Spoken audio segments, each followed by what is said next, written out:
ये पहचान है।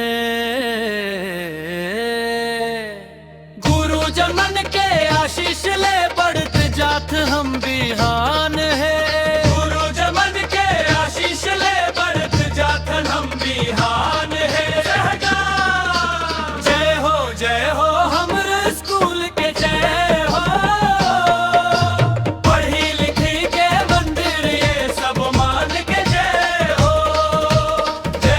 जय हो हमरे स्कूल के जय हो। पढ़ी लिखी के मंदिर ये सब मान के जय हो।